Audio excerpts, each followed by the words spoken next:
हम लोग चतुर बनने में कोई कसर नहीं छोड़ रहे, हम लोग अपने आप को चतुर बनाने में कोई कसर नहीं छोड़ रहे। क्षमा कीजिएगा, आप चतुर बन के, बुद्धिमान बन के, बहुत क्लेवर बन के संसार के प्रिय हो जाओगे, लेकिन ठाकुर जी के प्रिय नहीं बन पाओगे। ठाकुर जी का प्रिय बनना है तो सहज रहो, सरल रहो, दीन रहो। जो अपनों सुख चाहे हो तो मूर्ख बन के रहो, जानते हुए भी कि हाँ ये काम मुझे आता है, जबरदस्ती उस काम में चतुराई मत करो। हाथ जोड़ के खड़े रहो, नहीं हमको तो इतना नहीं है। अपने आप को छुपाना सीखो। लोगों के अंदर एक दुर्गुण आ गया है, इसको मैं दुर्गुण ही कहूंगा। कुछ भी हो रहा हो वो सबसे पहले आगे आते हैं, हम करके दिखाएं, हम करके दिखाएं। और वो करके दिखाने का केवल एक ही अभिप्राय होता है कि सब जगह मेरे को क्रेडिट मिल जाए। ये क्रेडिटों से बचो। आपको आता भी हो ना कार्य, तब भी दूसरों को कहो हम तो जानते नहीं, आप बता दो। ऐसा स्वभाव जब हो ना, तब ठाकुर जी को प्रिय लगता है। मैं कथा अपनी कथाओं में सुनाया करता हूं। हमारे वृंदावन में एक भक्त हुआ, उसका नाम था भौंदू। क्या नाम था? भौंदू किसको कहते हैं पता है? जो बेचारा बहुत सीधा हो, सरल हो, सच्चा हो, उसी को भौंदू कहते हैं। तो भौंदू जो था वो एक आश्रम में गौशाला संभालता था, गायों की सेवा करता था। और गायों की सेवा से निवृत्त होकर जिस आश्रम में वो रहता था, उनके गुरुजी शाम को प्रवचन करते थे। भौंदू सबसे पीछे बैठ करके और गुरुजी का प्रवचन सुनता था। एक दिन गुरुजी बता रहे थे कि ठाकुर जी तो गैया चराने के लिए भांडीर वन जाते हैं। अब भौंदू भी गौशाला की गायों को लेके भांडीर वन ही जाता था। तो भौंदू के कान खड़े हो गए, बोले ये गुरुजी क्या कह रहे हैं? ठाकुर जी गैयाओं को चराने भांडीर वन, यमुना जी के, वृंदावन के यमुना जी के उस पार है भांडीर वन। उसके मन में भाव आया कि गुरुजी कह रहे हैं कि भांडीर वन में ठाकुर जी गैया चराते हैं, उसी भांडीर वन में मैं भी जाता हूं, मुझे तो कभी दिखे नहीं। अरे भौंदू तू ही पागल है, ठाकुर जी तो आज भी आते होंगे, तेरी दृष्टि नहीं है, तू देख ही नहीं पाया। कोई बात नहीं, गुरुजी बता रहे हैं तो सच में ठाकुर जी आते ही होंगे, कल देखूंगा, ठाकुर जी को ढूंढूंगा कहां आते हैं। अब वो बेचारा इतना सीधा, उसके मन में एक बार भी ये भाव नहीं आया कि गुरुजी कथा 5000 वर्ष पुरानी सुना रहे हैं। उसको लगा आज भी ठाकुर जी आते ही होंगे। और भौंदू आज फिर पहुंच गया गैयाओं को लेके, और मन में विचार करने लगा ठाकुर जी यहीं कहीं चरा रहे होंगे, ठाकुर जी की गैया यहीं घूम रही होगी। नीचे ब्रजरज में गौर से देखने लगा, कहीं ठाकुर जी के चरण चिन्ह दिख जाएं तो मैं लाल जी से आज मिल लूंगा। बंधु, इतनी सरलता, इतनी सहजता, इतना सीधा वो भौंदू कि उसका भाव ठाकुर जी को भा गया। और वो भौंदू एक वृक्ष के नीचे बैठा था, मन में विचार कर रहा था, बार बार देख रहा था कि ठाकुर जी यहीं कहीं वन में घूम रहे होंगे। इतने में ही असंख्य गायों का झुंड सामने से आता हुआ दिखाई दिया, और उस झुंड के मध्य में सांवरे सलोने त्रिभंग लली पीतांबरी पहने हुए श्री राधा रमण लाल उसकी ओर आ रहे हैं। ये सत्य घटना है, ज्यादा नहीं 100 वर्ष पुरानी होगी हमारे वृंदावन की। उसके नेत्रों में आंसू आ गए, कितने प्यारे हैं ठाकुर जी। तम गोरज छुरित कुंतल बद्दवरहा। आहा, ये श्लोक भागवत का इतना सुंदर है। इसका अर्थ क्या है पता है? बहुत ध्यान से सुनना। ठाकुर जी जब गैया चराते हैं ना, सब लोग इधर देखो, बहुत ध्यान से सुनो।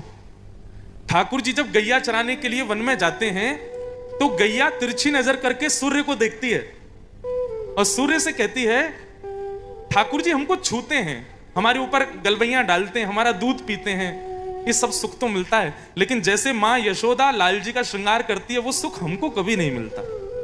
हे सूर्य नारायण कुछ कृपा करो ना। तो सूर्य क्या करते हैं, बादलों की ओट से बाहर आ जाते हैं और स्वयं को इतना गर्म करते हैं कि ठाकुर जी को पसीना आने लग जाता है।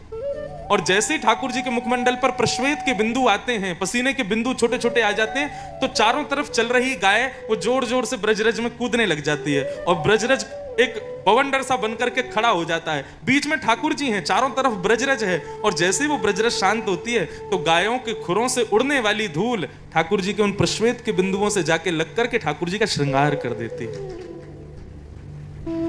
आपने अभी हमारे लाल जी का भी होता है, तो अभी श्रृंगार अगर आपने देखा हो तो ठाकुर जी का एक श्रृंगार होता है, एक बिंदी बिंदी बिंदी बिंदी बिंदी ऐसे घूम के फिर यहां आके ऐसे गोल लगती है।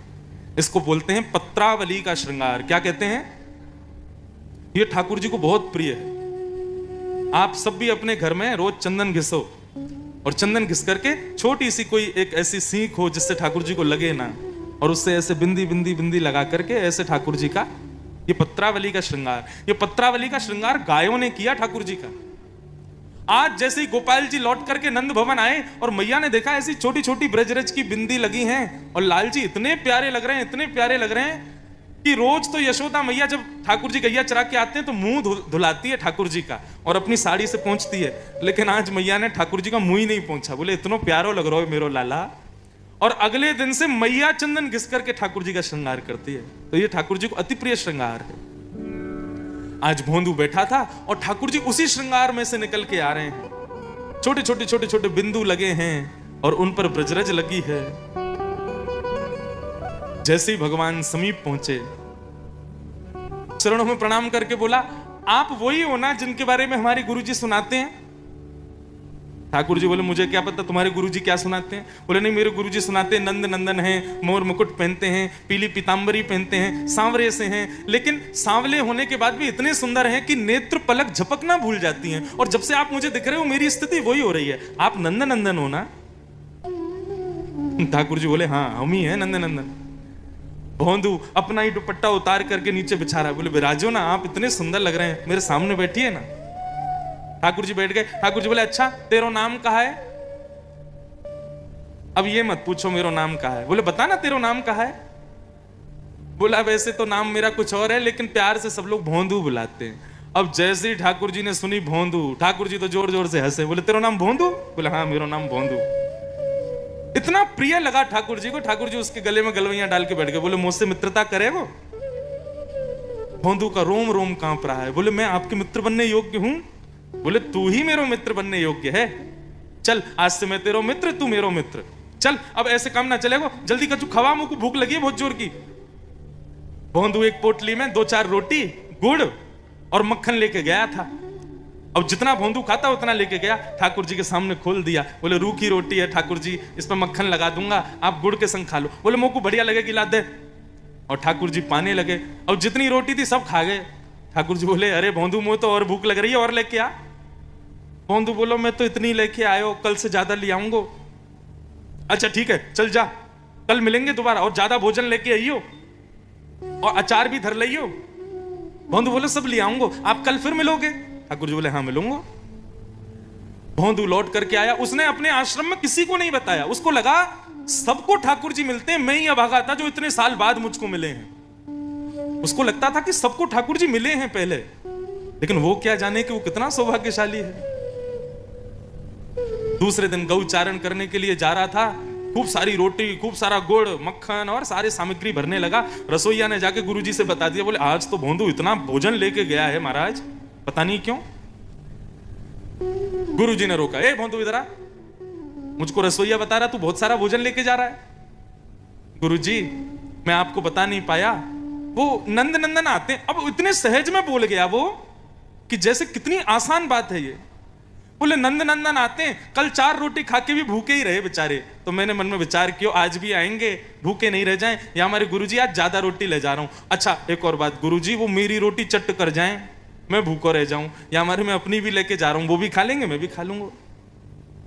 गुरुजी बोले, रुक रुक रुक रुक, कौन आता है? बोले, नंद नंदन। कौन नंद नंदन? अरे गुरुजी वही नंद नंदन जिनकी आप कथा सुनाते हो। वो मोर मुकुट पहनते हैं, गले में वैजंती माला पहनते हैं। गुरुजी मैं कहा बताऊं, वो जब बगल में बैठते हैं ना, उनमें से इतनी सुगंधी आती है, मन करता है वो जाए नहीं। वो जब मुस्कुराते हैं ना, तो मन ऐसा करे कि बस अभी हम बेहोश है वे वारे हैं। गुरुजी वो जब कटाक्ष नेत्रों से देखते हैं तो ऐसा लगता है बस ये सबसे सुंदर दृश्य है। कल मेरे पास 2-3 घंटे बैठे, लेकिन वो 2-3 घंटे भी ऐसा लगा मानो क्षण भर में व्यतीत हो गए हो। गुरुजी आप जितना सुंदर उनका वर्णन करते हो ना, उससे तो लाखों करोड़ों गुना ज्यादा सुंदर है वो नंद नंदन। कोई और यदि बोलता तो गुरुजी नहीं मानते, लेकिन भोंदू कभी झूठ नहीं बोलता। गुरुजी बोले, सच में भोंदू नंद नंदन आए थे? हाँ गुरुजी, पीली पीतांबरी पहनी थी। आप अपनी कथा में बताते हो ना, उनका रंग तो काला है, लेकिन वो काले लगते नहीं है। सच में वो काले नहीं लगते, वो बहुत प्यारे लगते हैं। ये सब बात सुनकर के गुरुजी के नेत्र सजल हो गए। बोले, भोंदू तू बहुत भोला है। अच्छा मेरा एक काम करेगा? बोले, क्या? अपने नंद नंदन को लेके यहां आना आश्रम पर, अरे मैं लेके आऊं गुरुजी? बोले हाँ तू लेके आ। गुरुजी आपके आश्रम में इतने सारे बालक हैं, आप किसी से नहीं बोल रहे, मुझसे ही बोल रहे हो। इतने सारे बालक सब मिलते होंगे नंदन से तो, लेकिन आपने मुझको चुना कि मैं लेके आऊं उनको। बोले हाँ भोंदू तू ही श्रेष्ठ है, तू ही लेके आ। भोंदू को इस बात से ज्यादा, इस बात की प्रसन्नता कम थी कि मैं नंदन से मिलता हूं, इस बात की प्रसन्नता ज्यादा थी कि गुरुजी ने आज्ञा की कि नंदन को लेके आओ। भोंदू तो आज नाचता कूदता हुआ जा रहा था भांडीर वन गायों को लेके। जैसे ही भांडीर वन पहुंचा, श्याम सुंदर पधारे, दंडवत प्रणाम किया। जैसे ही विराजे, ठाकुर जी बोले भोंदू जल्दी खोल, भूख लगी है मोकू। अरे कल तेरे हाथ की रोटी मक्खन और गुड़ खा के मैं तो आनंद है गयो, जल्दी खिला। भोंदू पोटली खोलता जा रहा है, रोटियां सजाता जा रहा है और बार बार कहे ठाकुर जी एक बात कहूं, मेरी बात मानोगे? बोले बता। आप मेरे सखा हो ना?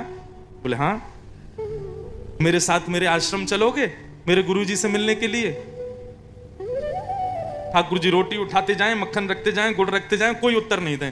भोंदू बोला ठाकुर जी बताओ ना, चलोगे ना आश्रम? मेरे गुरुजी ने मुझको चुना, बताओ। इतने अच्छे अच्छे बालक उनके पास, किसी से नहीं बोले, मुझसे बोले तू लेके आ ठाकुर जी को। आप चलोगे ना? ठाकुर जी रोटी खाते जा रहे हैं और सोचते जा रहे हैं। बोले बताओ ना नंदन चलोगे ना? बोले देख तू हमारो सखा है और हम तेरे सखा हैं, यह गुरुजी है बीच में मतलब है। हम तेरे गुरुजी से नहीं मिलेंगे, हम बस तो से मिलेंगे, तू हमारो सखा है। और ये आइंदा कभी गुरुजी की बात मत करियो मुंह से, मैं बस तेरो सखा हूं। भोंदू को आया गुस्सा। बोले खबरदार, जो हमारे गुरुजी के बारे में कुछ बोला तो आपने, मैं तो आपको जानता ही नहीं था, मुझे तो पता ही नहीं था आप कौन हो। मेरे गुरुजी ने बताया, मैंने तो आपको कभी देखा नहीं, मेरे गुरुजी ने प्रवचन में सुनाया और आप आज गुरुजी के बारे में ऐसे कह रहे हो। अरे नहीं जाना तो बिल्कुल मत जाओ, लेकिन हमारे गुरुजी को कुछ गलत मत बोलो। ठाकुर जी बोले हाँ बहुत देखे तेरे जैसे गुरुजी, और तू हमारा सखा है, बस तेरे गुरुजी से हमारा कोई लेना देना नहीं। भोंदू थोड़ी देर तो शांत रहा, थोड़ी देर बाद बोला लाओ ये रोटी भी दो, ये भी गुरुजी नहीं बनाई है, ये भी मत खाओ। और सुनो, जो हमारे गुरुजी का नहीं वो हमारा नहीं, आज से आम पाम 100 साल की कुट्टी। जाओ और कल से यहां गैया लेके मत आना अपनी। ठाकुर जी से बोल रहा है, आप कहीं और गैया चराने जाया करो, यहां पे मत आया करो, ये मेरा स्थान है। हमारे गुरुजी से प्रेम नहीं करोगे तो हम भी आपके नहीं है। ठाकुर जी बोले रोटी तो पूरी खान दे। बोले नहीं मिलेगी, ये भी गुरुजी की है। और सारी पोटली वोटली बांधी और अपनी गायों को इकट्ठा किया और बोले आज के बाद नहीं मिलूंगा आपसे, मैं जा रहा हूं, और यदि मुझसे मिलना है तो चलो मेरे गुरुजी के पास। नहीं जाना, मेरा भोंदू मुझसे दूर क्यों जा रहा है?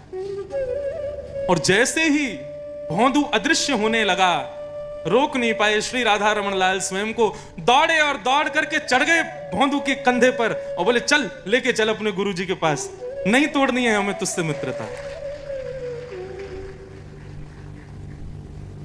भोंदू ने पकड़ा ठाकुर जी को, कमर पर ऐसे लद गए पीछे। और आज आश्रम में गुरुदेव बैठे थे, जैसे ही राह पर देखा असंख्य गाय आ रही हैं गौशाला की, और बीच में भोंदू अपने कंधे पर ठाकुर जी को लेकर के आ रहा है। ये देखकर के गुरुजी मूर्छित हो गए और जैसे तैसे जल का छिड़काव करके जब होश आया तो क्या पाया, सामने भोंदू खड़ा है और भोंदू के कंधे पर ठाकुर जी लदे हुए हैं। ये दृश्य देख करके गुरुदेव ने भोंदू के चरण पकड़ लिए। बोले हमने इतना ज्ञान इकट्ठा किया, इतने विद्वान बन गए, इतने बड़े आश्रम के महंत बन गए, आज तक कभी ठाकुर जी का दर्शन नहीं कर पाए। धन्य है भोंदू, सामान्य गायों की सेवा करता है, तेरे सहज भाव पर ठाकुर जी इतने रीझ गए कि तुझे सखा बना लिया। आप बहुत ज्ञानी बन जाओ, ठाकुर जी नहीं मिलेंगे। आप बहुत तपस्वी बन जाओ, नहीं मिलेंगे। बहुत वैरागी बन जाओ, त्यागी बन जाओ, ठाकुर जी प्रसन्न नहीं होंगे। लेकिन आप दीन हो जाओ, ठाकुर जी अपना सर्वस्व आप पर लुटा देंगे।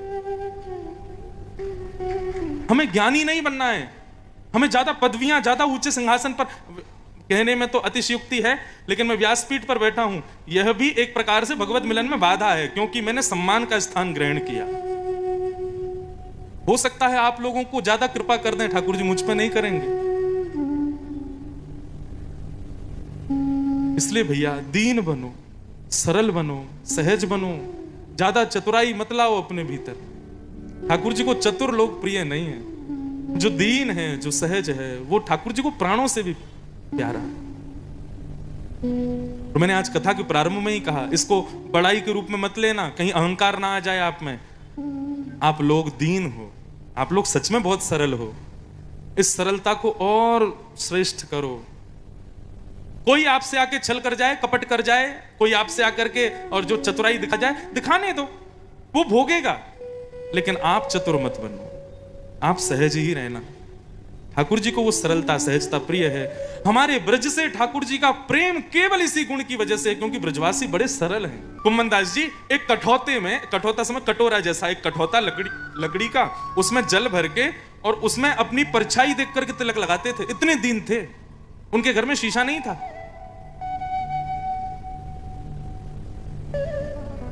ऐसी स्थिति में भी ठाकुर जी के आगे ही गाते थे। कोई और कह देता ना कि कुम्मन दास जी आपका गला बहुत मीठा है, कुछ गा के सुनाओ। कुम्मन दास जी बोले तेरे लैया थोड़ी है, मेरे ठाकुर जी के लैया हैं, तो को थोड़ी सुनाऊंगा।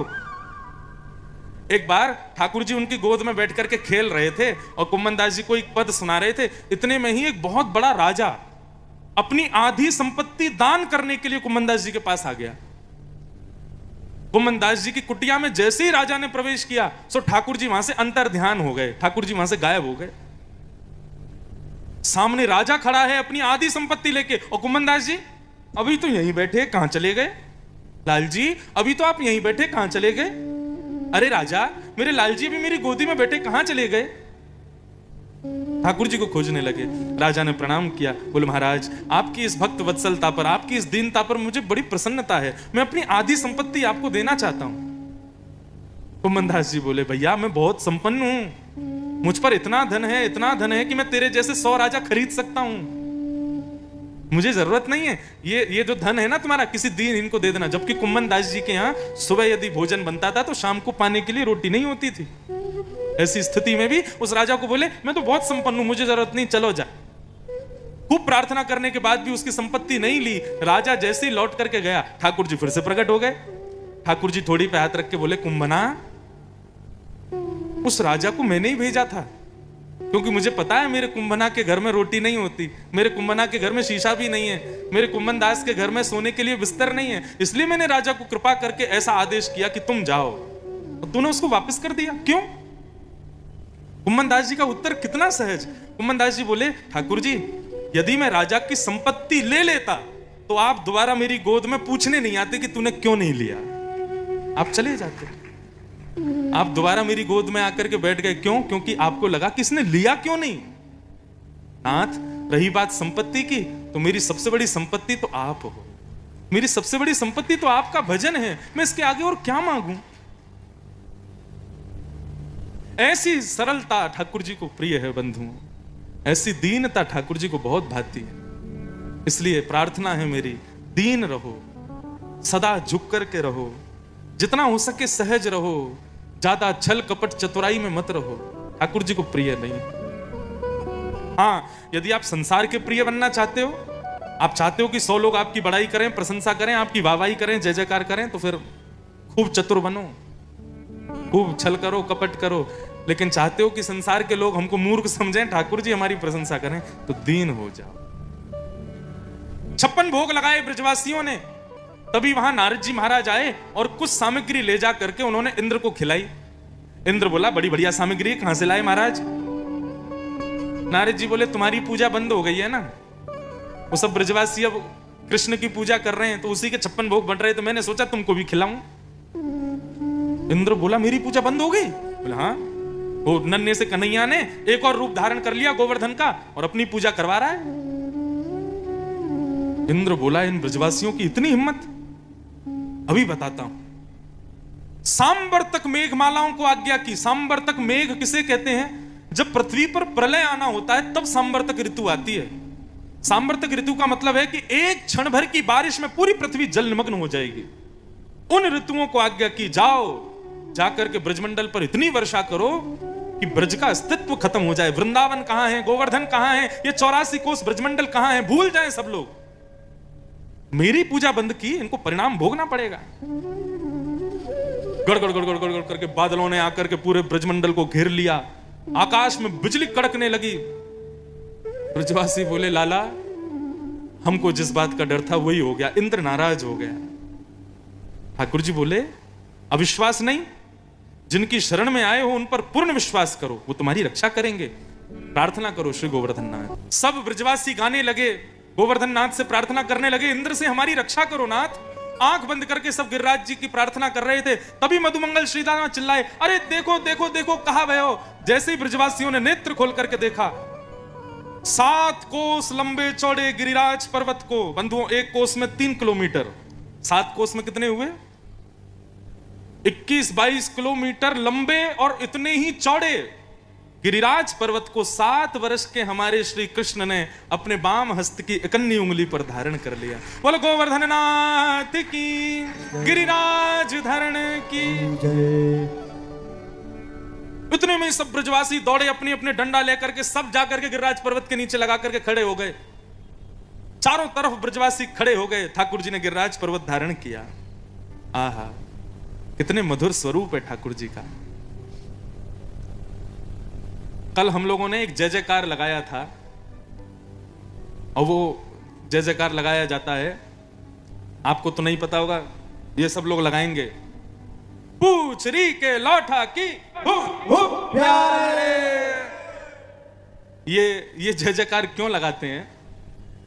ठाकुर जी ने जब गिरिराज पर्वत धारण किया तो सब ब्रजवासी अपने अपने लठ लेकर के गए, और सब लोग अपने लठ को लगाने में, जैसे कहते हैं ना, थोड़ा जैसे जोर लगाने पर ऐसे करते हैं, दम लगा के हई सा ऐसे बोलते हैं ना, ऐसे सब ब्रजवासी हुप हुप और अपनी सब छड़ी लगा रहे थे। जय हो प्यारे, हमने लगा ली छड़ी, अब तू अपनी उंगली नीचे कर ले। इसलिए ये जय जयकार लगाते। ठाकुर जी खुश हो जाते, हंसने लगते हैं, वारे ब्रजवासियों, तुम्हारे डंडा पे टिके गो इतना बड़ा गिरिराज पर्वत। सब ब्रजवासी अपने लठ लगा खड़े हो, लाला हमने लगा लियो, तू हटा ले अपनी उंगली। ठाकुर जी बोले, ये हमारी उंगली पे टिके।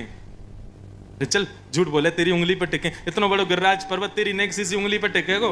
बोले हम बे मेरी उंगली पे टिके। बोले लाला देख, अब तू बातन ने मत बनावे, हमने अपनी छड़ी लगा ली, तू अपनी उंगली नीचे कर ले। ठाकुर जी बोले ऐसे नहीं मानोगे, मैं हटा ही रहा हूं। बोले हाँ हटा ले। अब एक आध ब्रजवासी नहीं थे, लाखों ब्रजवासी, तो सबने छड़ी लगा रखी थी अपनी। जैसे ही ठाकुर जी ने अपनी कन्नी उंगली नीचे करी, सोई महाराज गिरिराज पर्वत, तो विशाल गिरिराज पर्वत नीचे आने लगे। वो पतले पतले बांस के डंडा पे थोड़ी टिकेंगे, चट चट चट करके सबके डंडे टूटने लगे। अरे लाला संभाल संभाल संभाल। ठाकुर जी ने फिर से उंगली लगाई, और अकेले अब ठाकुर जी की उंगली पे पूरा गिरिराज पर्वत टिका हुआ है। सब ब्रजवासी अपने टूटी हुई छड़ियों को थोड़ी से लगा के खड़े हैं। बोले लाला तेने इतना बड़ा पर्वत कैसे उठा लियो? भगवान बोले हम बचपन से बताते आए, लेकिन आप लोगों ने हमारी बात कभी नहीं मानी। बोले कहा बताई भैया तेने? बोले मैंने बार बार कही कि मैं जय जाऊं, मेरी पूजा करो, तुम लोग मानो ही ना हो। ये गोपी या तो मैंने कही सत्यनारायण की पूजा मत करे कर, मेरी कर लेकर, मैं ही भगवान हूं, माने ही ना है। सब ब्रजवासी बोले लाला देख, तू कछु कहकर, तू राजा कह अपने आप पे, महाराजा के, लेकिन तू भगवान मत कहकर अपने आप पे। ठाकुर जी बोले दिक्कत क्या है? ब्रजवासी कहते हैं राजा महाराजा या लाला बनो रहेगो तो हमारो रहेगो, यदि अपने आप को भगवान कहेगो तो भगवान तो सबको होवे, हम अपने लाला को सवन को ना दे सके, तू तो हमारो है लाला, बस हमारो है। लेकिन लाला आज तुमको बतानी पड़ेगी तेरी उंगली में इतनी शक्ति कैसे आई। लाला तेने माखन तो बहुत खायो, लेकिन हम गोपन ने कहा सहायता करी। बोले तुम सबरे मेरी उंगली पे देख रहे, तुम्हारी आंखन ते सबरी शक्ति तुम लोगों की मेरी उंगली में आ गई। ठाकुर जी बोले यही तो बात है, हम तो पहले कह रहे तू भगवान है ही ना, हमारी शक्ति ले लिये तेने, तभी हम कमजोर रहते जा रहे हैं। हमारी मैया 3-3 गिलास दूध पिवावे तब भी हम पतरे दुबरे, या नंद के लाला ने हमारी शक्ति चुरा ली है सबरी। लेकिन लाला जो तेने अंतिम बात कही, श्री राधे जू की कृपा सो मैंने गिरिवर लियो उठाए, या को कहा भाव है। श्री जयदेव महाप्रभु आज से 1000 वर्ष पहले हमारी पृथ्वी पर एक महाकवि पैदा हुए, जिनका नाम था श्री जयदेव महाप्रभु। अभी आप लोगों को बहुत कुछ सुनाना बाकी है, क्या करूं, मुझ पर 7 ही दिन हैं। श्री जयदेव महाप्रभु, इन्होंने एक श्रृंखला लिखी ठाकुर जी को रिझाने के लिए, उसको कहते हैं गीत गोविंद। क्या कहते हैं? कोई गीत गोविंद। गीत गोविंद भगवान को इतना प्रिय है, इतना प्रिय है, आज भी यदि कोई व्यक्ति गीत गोविंद का पाठ करे तो श्री भक्तमाल जी में नाभाजी लिखते हैं, ता सुनवे राधा रमण अवस पधारें। यदि अभी मैं एक पंक्ति यहां गीत गोविंद की गा दूंगा ना, तो आपको पता नहीं चलेगा, लेकिन वायु के रूप में ही सही ठाकुर जी यहां आएंगे ही आएंगे, उनको आना पड़ेगा। गीत गोविंद में वो सामर्थ्य है। कल की कथा का विश्राम है ना, कल कथा प्रारंभ गीत गोविंद से ही करेंगे, और उस अष्टपदी का एक पंक्ति में सुना देता हूं, बस देखना ठाकुर जी आएंगे, क्योंकि ये संतों ने कहा है कि गीत गोविंद के बारे में क्या सुनाऊं।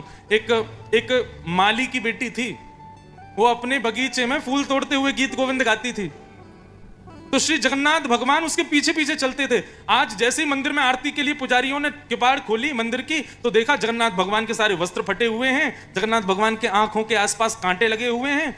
पुजारी जी ने तुरंत किवाड़ बंद करके कहा, जय जय, ये आपके वस्त्र कैसे फट गए, आपकी आंखों पे कांटे कैसे लगे, आपकी भुजाएं ऐसी कैसे हो गई।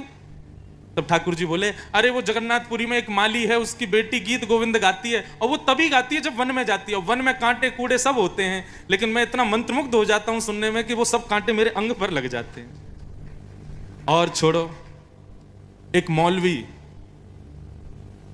उन्होंने एक बार अपने एक हिंदू मित्र से कहा कि तुम्हारे खुदा कैसे दिखते हैं, मुझे उनको दिखना है। तो जो हिंदू थे उन्होंने कहा कि यदि आपको हमारे ठाकुर जी देखने हैं तो ये लो, गीत गोविंद का पाठ करो। तो मौलवी संस्कृत जानते थे, उनको हिंदू ने केवल इतना कहा, आप ना सामने एक आसन रख दिया करो, खाली आसन, और उस खाली आसन के सामने आप बैठकर के गीत गोविंद का पाठ करो, एक ना एक दिन ठाकुर जी जरूर आएंगे। तो मौलवी गीत गोविंद सुनाते थे केवल हमारे ठाकुर जी का दर्शन करने के लिए। तो उनके पास में थोड़े समय का अभाव हो गया, तो वो बैठ करके नहीं कर पाते थे, तो जब वो घोड़ा चलाते थे ना, तो अपने घोड़े पर आगे आसन रख देते थे और तब घोड़ा चलाते हुए गीत गोविंद गाते थे। तो ऐसा वर्णन आता है कि श्री राधा रमन लाल जी उस घोड़े पर बैठते और मौलवी की तरफ मुख करके बैठते और ऐसे भुजा करते हुए गीत गोविंद सुनते, तब मौलवी घोड़ा चलाता था। वर्णन आता है कि एक बार मौलवी जी इतनी जल्दी में थे कि उन्होंने आसन रखना वो भूल गए, लेकिन उनका नियम बन चुका था कि जब वो घोड़ा चलाते तो गीत गोविंद गाते थे। तो घोड़े पर बैठ करके जैसे ही उन्होंने चाबुक दी, गीत गोविंद प्रारंभ किया, आसन रखना भूल गए। तो वर्णन आता है, संतजन बताते हैं कि इतनी द्रुत गति से घोड़ा दौड़ रहा था और उस घोड़े के आगे उल्टे ठाकुर जी दौड़ रहे थे और उससे गीत गोविंद सुन रहे थे और कहने लगे, अरे आज तूने हमको आसन नहीं दिया, हम दौड़ दौड़ के सुनेंगे। इतना प्रिय है ठाकुर जी को गीत गोविंद। आज भी यदि कोई गीत गोविंद का पाठ करे, निश्चित उसी क्षण ये भी विचार नहीं करेंगे ठाकुर जी की ये अयोग्य इंसान है, ये भक्ष भक्ष खाता है, कैसे कुल में है या कितना अपवित्र है। यदि गीत गोविंद गा रहा है तो ठाकुर जी आएंगे। तो गीत गोविंद में क्या है कि रहस्य खोले गए ठाकुर जी के। गीत गोविंद की कथा नहीं हो सकती, क्योंकि उसमें ऐसे ऐसे रहस्य हैं ठाकुर जी के कि आप समझ ही नहीं पाओगे। लेकिन ये रहस्य कैसा है कि भैया जगत नियंता जगदाधार भगवान श्री कृष्ण 7 दिन 7 रात्रि पर्यंत तक गिरिराज पर्वत को अपनी नख पर धारण करके खड़े रहे। क्यों? ये वो भगवान है, यदि भ्रगुटी टेढ़ी कर दें तो प्रलय आ जाए। ये चाहते तो ऐसे देखते ना, तो इंद्र की मजाल नहीं थी कि जो वो बारिश कर दे। मान लिया ठाकुर जी ने गिरिराज जी उठाए, गिरिराज जी उठाने के बाद बस एक बार देखना था। अच्छा इंद्र तेरी इतनी हिम्मत, इंद्र चरण में आके नाक रिगड़ता, बारिश वारिश सब बंद हो जाती। लेकिन 7 दिन 7 रात्रि तक ठाकुर जी ने कुछ कहा ही नहीं इंद्र को, ऐसे ही खड़े रहे। तब जयदेव महाप्रभु से किसी ने पूछा, बोले ठाकुर जी 7 दिन तक क्यों खड़े रहे? तब जयदेव महाप्रभु कहते हैं, बोले कि भैया चारों तरफ ब्रजवासी खड़े थे, लेकिन सामने अति सुकोमला श्री जी खड़ी थी, श्री राधा रानी खड़ी थी, और उनको देखने में ठाकुर जी को इतना आनंद आ रहा था। ठाकुर जी तो ऊपर देखे और कह रहे थे, इंद्र और बरसाता रहे ताकि ये किशोरी जी मेरे आंखों के आगे खड़ी रहे, मैं इनको देखता रहूं।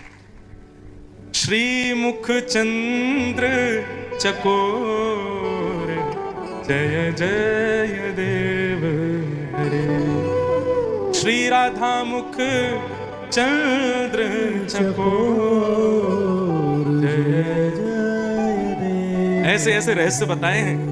बोले भैया ये लाला हमारो श्री जी को देखने में इतना आनंदित है गयो। बोले भैया और समय तो हम लीला करते हैं, कभी इधर जाना उधर जाना, श्री जी का दर्शन इतना अच्छा नहीं हो पाता। ये बढ़िया मौका है, सारे ब्रजवासी नीचे बैठे हैं, सामने किशोरी जी खड़ी हैं, इससे बढ़िया समय नहीं मिलेगा श्री किशोरी जी के रूप सुधा को पीने का। हे इंद्र, जब तक हमारे नेत्र भर नहीं जाए तब तक बरसाता ही रहियो। तो 7 दिन 7 रात्रि तक इंद्र का कोई मन नहीं था बारिश करने का, वो तो ठाकुर जी किशोरी जी को देख रहे हैं, इसलिए इंद्र बरसाता ही रहा ताकि ठाकुर जी का मन पूरा हो जाए। 7 दिन बाद भी ऐसा वर्णन आता है, ठाकुर जी का मन पूरा नहीं हुआ, इंद्र का भंडार खत्म हो गया बारिश का। इंद्र के पास में जल ही नहीं बचा, इंद्र के पास में बादल ही नहीं बचे।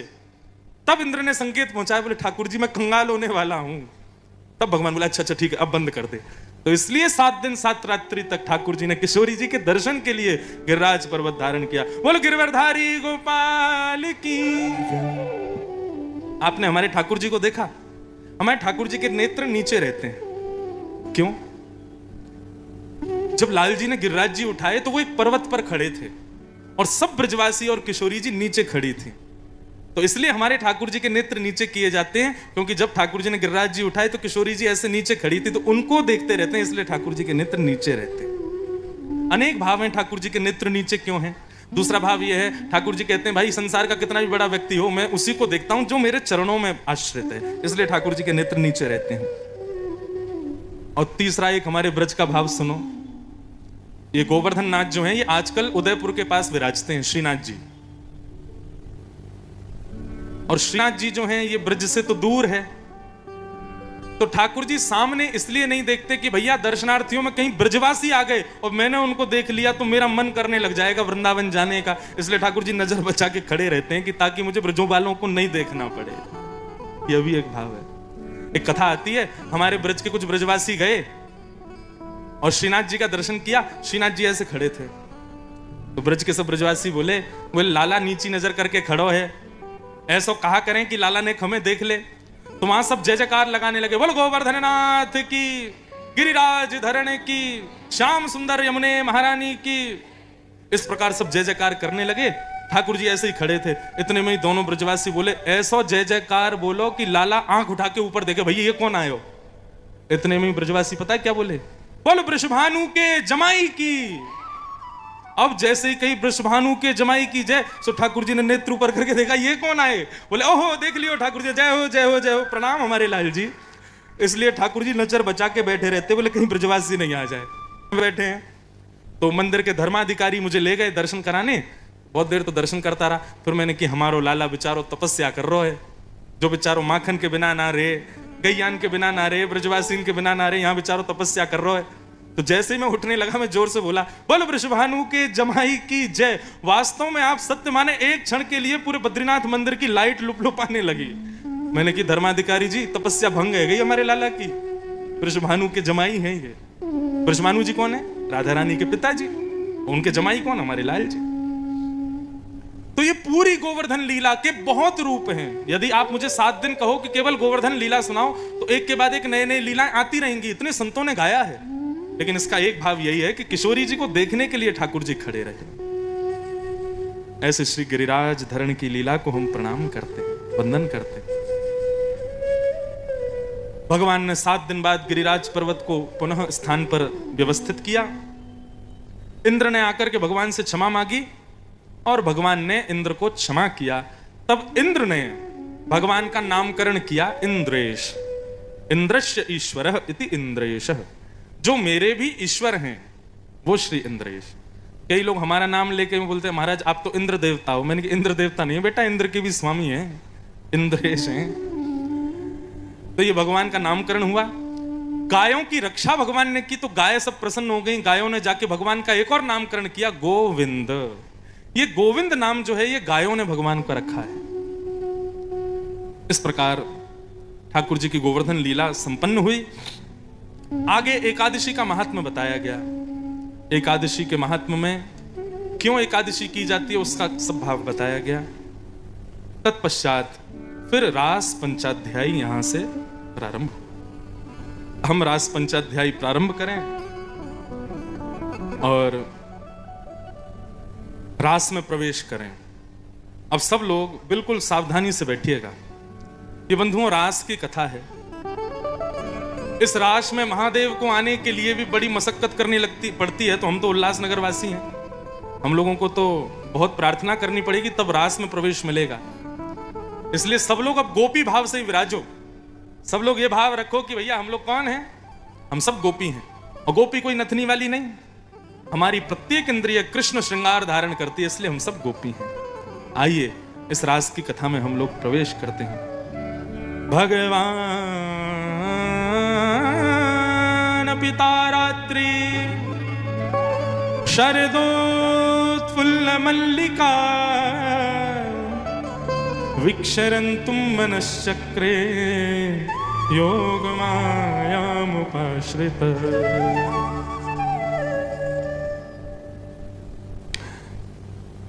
रस और रास दो बातें। आप लोग कथा में क्यों आते हो? आपसे किसी ने पूछा आप कथा में क्यों जाते हो? तो यदि आप नित्य कथाओं में जाने वाले हो गए ना, तो आपका उत्तर होगा हमको बहुत रस मिलता है, हमको बहुत रस आता है। कई लोग जब हम कथा करके उतरते हैं तो कहते महाराज जी आप बहुत रस बरसाते हो, ऐसा बोलते हैं ना। रस और रास दोनों में केवल एक मात्रा का डिफरेंस है। र के पीछे आ की मात्रा लगा दो तो क्या बन जाए? रास। और आ की मात्रा हटा दो तो क्या बन जाए? रस। रस और रास दोनों में अंतर कितना है? आप यहां कथा सुनने के लिए आते हो, आप दरबार में प्रणाम करने आते हो, आप वृंदावन बिहारी जी, राधा रमन लाल जी, राधा वल्लभ लाल जी, राधा दामोदर लाल जी का दर्शन करने आते हो। ये सारी आपकी क्रियाएं जो ठाकुर जी से मिलने की होती हैं, ये सब रस कहलाती हैं। लेकिन आपकी भक्ति से प्रसन्न हो कि ठाकुर जी उल्लासनगर आ जाएं, ये रास है। समझ में आई बात? की ऐसी ताली बजा रहे हो? सीधी बात, आपको वृंदावन जाना पड़े बिहारी जी को देखने के लिए रस है, लेकिन ठाकुर जी आपको देखने उल्लासनगर आ जाएं, ये रास है।